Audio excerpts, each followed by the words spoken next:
शुक्लाम्बरधरं विष्णुं शशिवर्णं चतुर्भुजं प्रसन्नवदनं ध्यायेत् सर्वविघ्नोपशान्तये. Om.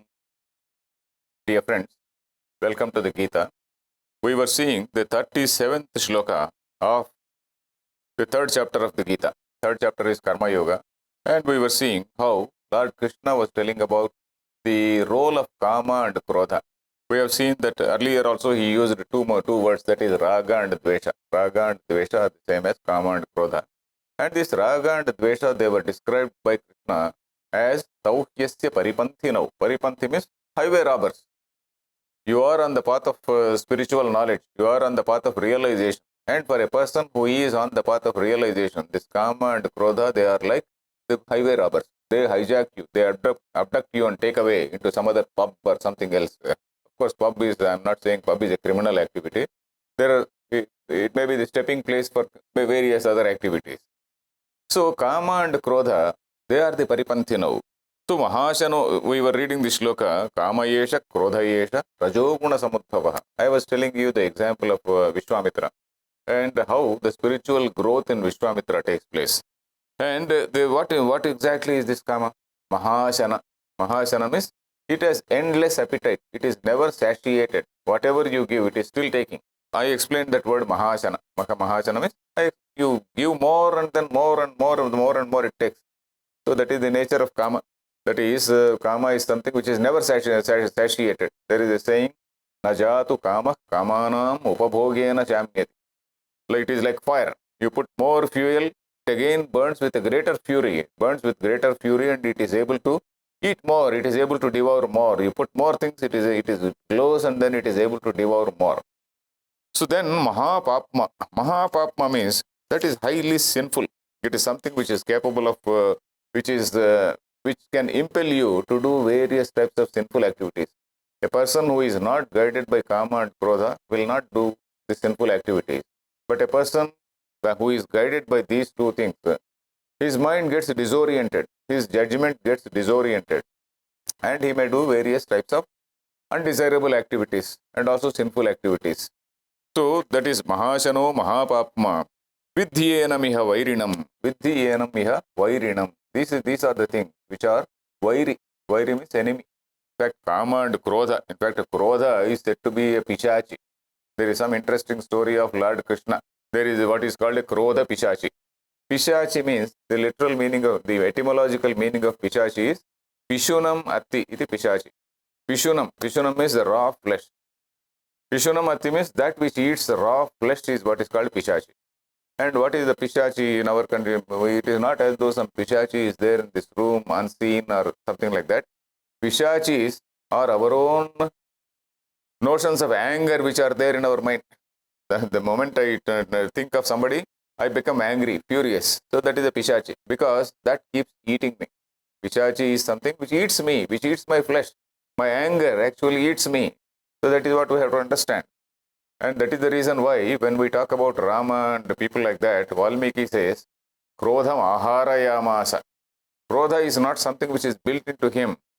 When he wants to do something, he Krodham aharayamasa means he puts on that garb, he appears as though he is angry. It is not there in him. He appears as though he behaves as though, or he appears as though he is angry, and he acts. For example, when he is facing all these Maricha, not Maricha, all these Khara, Dushana, etc., all these Rakshasas, there is a statement, the Valmiki says, Krodham aharayamasa. He invited that Krodha on himself. So Krodha is not something which is naturally built into his nature. So like that, you say Krodha Pishachi. I was telling about Krodha Pishachi. What is this Krodha Pishachi? It seems once Sri Krishna, Satyaki is his own uncle, and Balarama, his elder brother. So they were camping there somewhere. When they were camping in one place, in the night, and they were actually waking up by turns. Some probably they were camping in some forest or some such place. And because of that, in the forest when people sleep, what do? By turns, people wake up and then some other people sleep and some others wake up. So there's something like a sentry duty. For 9 to 12, somebody wakes up. 12 to 3, somebody else wakes up.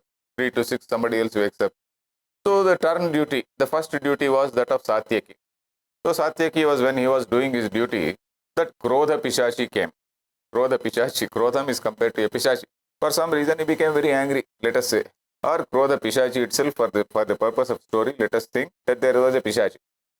And Satyaki was furious. Satyaki also was furious, and then he started fighting. The more he started fighting, the bigger it was growing. When he was fighting, it was growing bigger and bigger. And then by the time 12 o'clock, and then his turn was over, and then he slept. Then Balarama also woke up.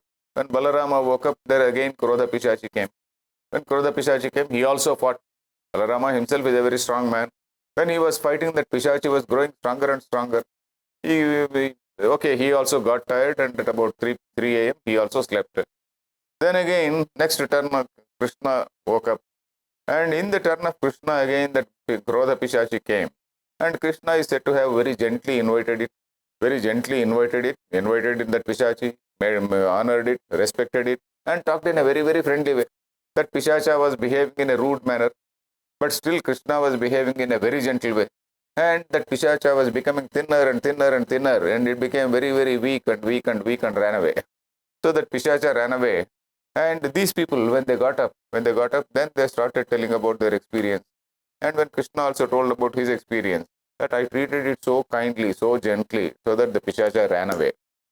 So the Krodha is compared to a Pishachi, which grows the more we contemplate on it. Suppose I have an enemy. The more I contemplate on my enmity with him, the more it eats my flesh.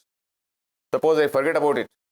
In fact, forgetting something is very, very great boon. Suppose you have got some experiences, that is the reason why people say, okay, you forget about the past and dwell in the present.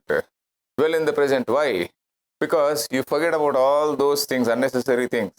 If you are dwelling in the present, then your mind is very clear. Your mind is very receptive to all these new ideas. Any new idea, your mind is receptive. And your mind is totally neutral. There is no prejudice. There is no raga. There is no dvesha. So it will be like that. So this Krodha Pishachi is something which has to be eradicated. Vidhyenamiha vairinam. Vairi means what? Vairi means enemy. And this enemy cannot be won over by samadana bheda. This is something which has to be won over by, it has to be forcibly, it has to be eradicated. Of course, Krishna won it over by Sama only. Krishna won it over. Yeah, Sama also can be used. We can say Sama also can be used. Why Danda only? Sama also can be used. And by using this Sama, that Krodha comes to an end. Krodha dwindles and dwindles in course of time. We come to the next shloka. Now, this 38th shloka, which says how this Kama and Krodha, one and the same. Kama is the same as Krodha. Kama transforms into Krodha, as we have seen. And how is it clouding a person's judgment? Krishna is saying, Dhumena avriyate vanhiryatha yatha darsho malena cha yatholbena vruto garbha tatha tenedama vrutam. Dhumena avriyate vanhi. Vanhi means fire. Dhumena avriyate. Fire usually, if the firewood or the fuel is very, very pure, there may not be any dhuma. Dhuma means smoke. Suppose the firewood is not so pure, and there will be a lot of smoke around. Suppose you see a forest fire. The forest fire will be there. That red streak of a flame will be there. But all around there is so much of smoke. The smoke rising up into the sky. So that is so much of smoke will be there. But smoke is there, and of course fire also is there. And you may not be able to see the fire. You must be able to see only the smoke. That is dhumena avriyate vanhihi. Yatha adarsho malena cha. Adarsha means a mirror. Adarsha, in Telugu we use the word wrongly. We say he is adarsham. Adarsha means a role model, we say. Adarsha in Sanskrit means a mirror. Yatha adarsho malena cha. Mala means a dust. Dust is, suppose there is a lot of dust on the surface of a mirror. And you can't look at it. You can't look into it, and you can't look at your face by looking into that. You have to wipe it off. You have to wipe off the dust, and only then you can look at your face. Yatha adarsho malena cha. Yatha ulbena, yatholbena avruto garbha. That fetus within the garbha. Garbha is that fetus. It is covered by that embryo. So that is one way. So there are three ways in which this Kama and Krodha, they are enveloping or covering a person. What are the three ways? Like Dhuma, like the smoke which is enveloping the fire, or like the dust which is enveloping the surface of the mirror, or like the vulva, that like the embryo which is covering up the entire fetus. So it is like that.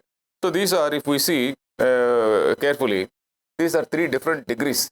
There are three different degrees of overlapping or enveloping. The three different degrees of enveloping. What are they?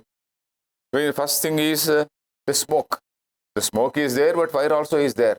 Though you may not be able to see the smoke, the fire will still do its job. The fire will still burn. If you go there, you will get burnt. So the fire will still do its job. So it is not very, very serious. Then the next thing is more serious. You have to make some effort and then wipe off. You have to make some effort. Yatha adarshomalena, you have to wipe off that dust and then only you can make the mirror functional. Otherwise, it will not be functional. So yatha adarshomalena.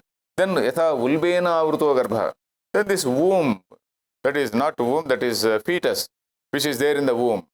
So unless the fetus develops its own hands, feet, etc., unless it becomes strong, it cannot come out. So that means it is something which is more seriously covered.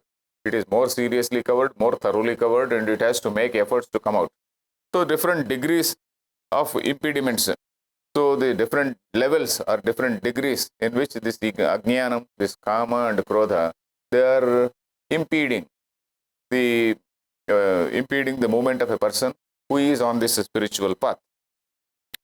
Then again we see the next shloka.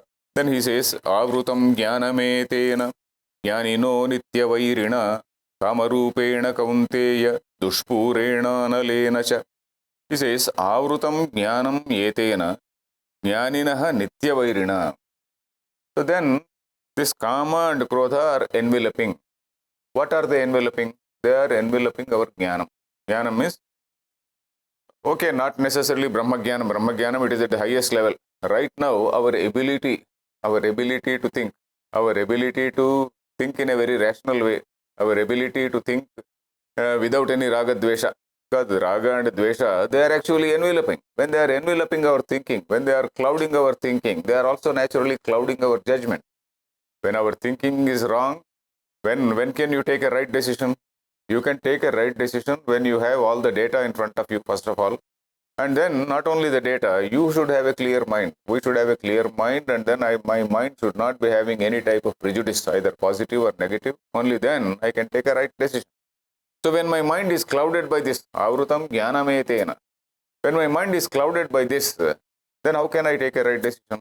How can I progress in this path of self-realization? I will not be able to. So that is what Krishna says. Avrutam jnanametena. Jnanam is enveloped by this kama, which is also called krodha. And the jnani is somebody who is always aware of it. A jnani is always conscious of it. He is eternally vigilant. Jnanino nityavairina.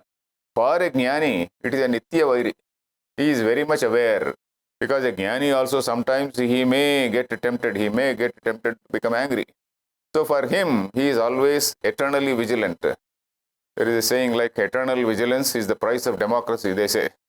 So in the spiritual path also, eternal vigilance is the price for realization. We can make a small modification. Eternal vigilance is needed on the part of the seeker or even on the part of the jnani.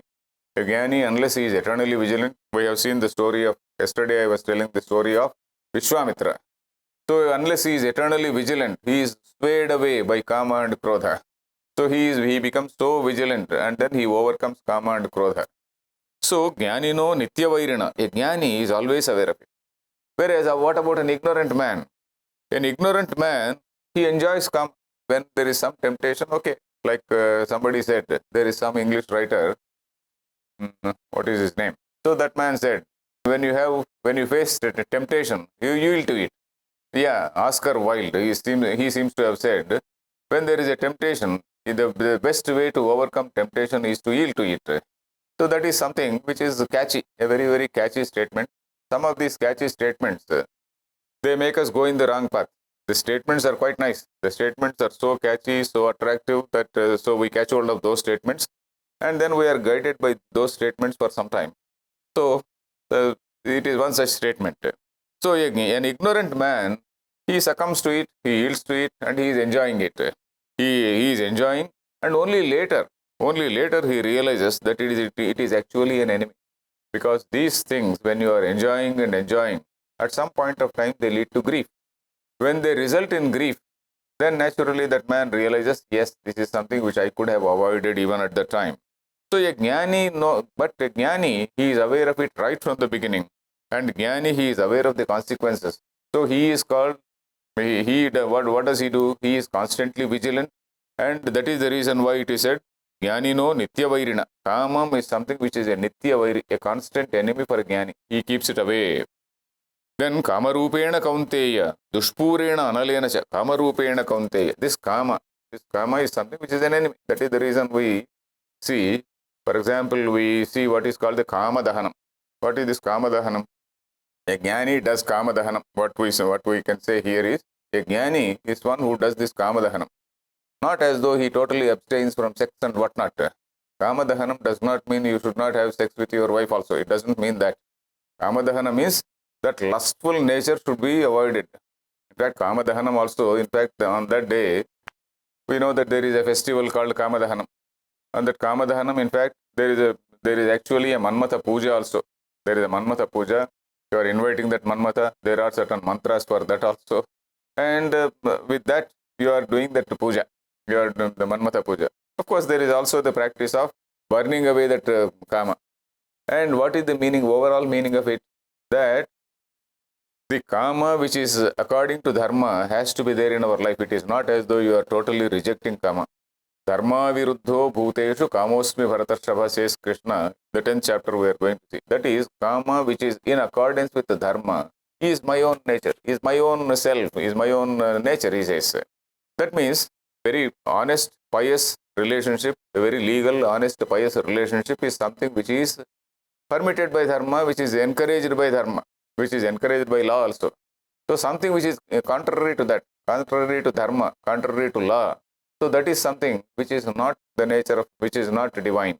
So the divine love or divine marital relationship, divine man-woman relationship is what we see in all our text literature. Most of our literature, you have got so many illustrations. For example, Ramayana again comes to my mind. Ramayana, the relation between Rama and Sita is so beautifully described in the Balakanda. What the relation is a totally sattvika relationship. Then again, when you come to Sugriva, Tara, and then again it is more close to humans. More close to humans means something man slightly going away, slightly enjoying himself, going slightly beyond the limit. And then when he is reminded by Sugriva, when he is reminded by Hanuman, again he comes back to the track. So that is a perfect human nature. And when you go to Lanka, that is the Tamasa Shrungara. So Sattvika Shrungara in Ayodhya, Rajasa Shrungara or human level in Kishkindha Kanda, and the Asura level is Rakshasa level, we find in Yuddha Kanda and also Sundara Kanda. Sundara Kanda, there is a description of Ravana's palace. That Ravana's palace, thousands and thousands of women, they are enslaved and kept. They are all like slaves. So they are enslaved and kept, and then there is a lot of drinking, all types of things which are going on. There is a big description about Ravana's Antapura in about 4 or 5 sargas. So that is an example of Tamasa Shrungara. So like that, this is Kama Rupena Kaunteya. This Kama Dahanam I was telling, Kama Dahanam again is symbolic. Shiva destroys that Kama who is in front of him. Shiva, for a moment his mind is shaken. Then he sees. I will not go into the story because that story most of us know. The symbolism there is that the man-woman relationship has to be pure and pious. So that is the overall meaning. And in fact, the Kama Dahanam also we do at the time of what time? Vasantotsava, it is also called Vasanta. That spring season when people are all jubilant and the people are making merry. And it is actually a sort of advice to people. This is the time when you have to be in your limits. You please be in your limits and let Kama be respected. Let that Manmatha be respected. Let him be a good friend of yours and not a bad friend. Let Manmatha be a good friend of you and not a bad friend of you. So Kamarupena Kaunteya, Dushpurena Analena cha. Dushpura means that which cannot be filled easily. That which cannot be filled at all. That means Dushpura means, Puranam means, Puranam means filling. Dushpuranam means you can't fill it. You can't satiate it. You can't satisfy it. It is having such a hunger that hunger cannot be satiated or satisfied. The more you give, the more it eats. Mahashanaha. Then analenacha. It is something like a fire. Anala. Anala is fire. Anila is air. Anila is air and anala is fire. The meaning of anala means na plus alam is analam. Na plus alam. The etymological meaning is navidyate alam pratyaya. Alam, that word alam is not there in the dictionary. That is analam. Alam means enough. Suppose I am eating food. I eat my belly full and then I say alam, alam. In Sanskrit, if you want to say enough, you say alam, alam. And suppose there is somebody in whose dictionary there is no alam. It is called anala. You put more and more into the fire, the more and more it takes. That is the reason why it is called anala. Na plus alam is anala. That is why it is called fire. So, anala, dushpurena analena cha.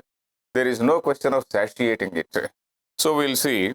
Next also he is going to say how exactly it has to be controlled. So, he is going to say, we'll see it tomorrow. Harihi Om Tat Sat.